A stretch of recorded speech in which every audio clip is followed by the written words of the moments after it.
नहीं, पॉलिटिक्स में हेमंत सोरेन के नेतृत्व वाले जो गठबंधन है वो करके आई थी कि नौकरी और रोजगार को लेकर क्या लगता है कि उस मामले में आप सचमुच में आप लोग बैकफुट पर हैं? चूंकि सालाना 5 लाख नौकरी, बेरोजगारी भत्ता का वादा हुआ था।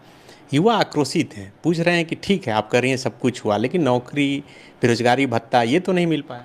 देखिए, मैं आपको इसमें एक बात बताना चाहती हूँ, क्योंकि हमारी योजना एक चल रही है सारथी योजना। सारथी योजना में क्या है, ये स्किल डेवलपमेंट का है और इसमें बच्चों को हम लोग इसमें स्किल डेवलपमेंट कराना सिखाते हैं। और इसके साथ में ही जब तक आपको नौकरी आप कहीं पे काम पे नहीं लगते हैं तो आपको इस राशि से भी जोड़ा जाता है आपके हेल्प के लिए।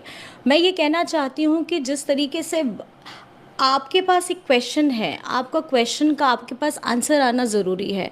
तो आंसर आने के लिए आप कोई भी माध्यम ले सकते हैं। जैसे क्वेश्चन को, प्रॉब्लम को सॉल्व करना होता है तो 1 2 3 तरीके होते हैं। आज हम अपने लोगों को, अपने भाइयों को, अपने युवा साथियों को जोड़ने का इसी में काम कर रहे हैं कि हमारी सारथी योजना के तहत में हम अपने युवाओं को, युवतियों को इससे जोड़ रहे हैं स्किल डेवलपमेंट में। और ख़ास करके इससे जिसमें जिनको काम मिल गया है उनको तो काम मिल चुका है, लेकिन जिनको नहीं मिला है उनको हम लोग इसमें भत्ता देने का भी काम कर रहे हैं।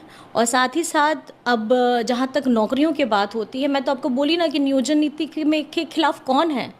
नियोजन नीति के खिलाफ तो यही लोग हैं हमारे। और जब हम लोग कुछ भी करते हैं, इनको पीआईएल करना इनका फेवरेट काम है। ये लोग बस पीआईएल करवाते हैं और इन्हीं के लोगों ने ही पीआईएल करवाया है। आज झारखंड को अगर अपने मुद्दों से दूर करने का अगर किसी ने काम किया है ना, तो भाजपा ने किया है। लेकिन ये लोग तो बोल रहे हैं कि पेपर लीक भी हो जा रहा है हर एक परीक्षा। अभी जो एसएससी सीजीएल इतना बड़ा मुद्दा बना है। आप ये सोचिए कि उस एग्ज़ाम के तहत में बहुत बातें भी हुई थी कि इंटरनेट, हमारे प्रयास को आप देखिए। और एग्ज़ाम लीक हो जाना, एग्ज़ाम्स तो पहले होते भी नहीं थे। इनकी सरकार में इन्होंने कितने एग्ज़ाम्स निकाले हैं। और आज जब हम एग्ज़ाम निकाल रहे हैं, उसकी कड़ी सुरक्षा हुई, जिससे मुझे लगता है कि बहुत लोगों को तकलीफ भी हुई थी इंटरनेट, और उसके लिए भी ये लोग पीआईएल कर दिए थे कि इंटरनेट आप लोगों ने बंद करवा दिया। आप हमारे प्रयास, हमारी सोच को आप ध्यान नहीं देते हैं। ये हम कर किस लिए रहते हैं, ताकि वहाँ पर में हम लोगों से या किसी से चूक ना हो। और ये चूक को रोकने के लिए, ये आपके चीटिंग को रोकने के लिए एक प्रयास था। और आज फिर घूम फिर करके वही बात पहुंच गई, हम लोग सीधा कोर्ट पहुंच जाते हैं। हमारे झारखंड का अगर विकास में अगर सबसे बड़ा रोड़ा है तो ये पीआईएल है। अगर आप पीआईएल हर चीज़ में करिएगा तो आप हम ही से पूछिएगा कि आप नौकरी नहीं दे रहे हैं। और जब हम लोग कुछ देने का प्रयास करते हैं, कुछ योजना लाने का प्रयास करते हैं, आप पीआईएल कर देते हैं। तो मतलब आप ही सबसे बड़ा अवरोधक बन गए हैं और हमारी झारखंड की जनता के साथ ये खिलवाड़ हो रहा है।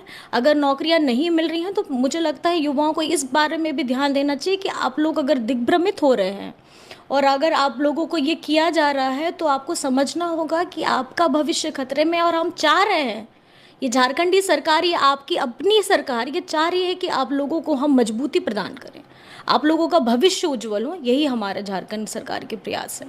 फिर से रिपीट होंगे तो इस पर ज़्यादा फोकस होगा, बहुत ज़्यादा फोकस होगा। क्योंकि देखिए, हमको 5 साल में अगर आप देखा जाए तो 3 ही साल काफ़ी मिला, उसमें से 5 महीने भी घटा दीजिए तो हेमंत सोरेन जी नहीं थे, तो 2.5 साल आप मान लीजिए। 2.5 साल में हम लोगों ने ये काम किया है। और मैं आदरणीय हेमंत सोरेन जी का और उनकी सोच का और उनके हिम्मत का और उनके संघर्षशील व्यक्तित्व का मैं बहुत आभार करना चाहती हूँ। क्योंकि वो डरे नहीं, वे झुके नहीं, लेकिन वो निरंतर प्रयासरत है समग्र विकास के लिए। और झारखंड के समग्र विकास के लिए झारखंड की जनता फिर से एक ही नारा, हेमंत दोबारा करके तैयार है। ये नारा आप ही दिए क्या? ये है अमेज़न की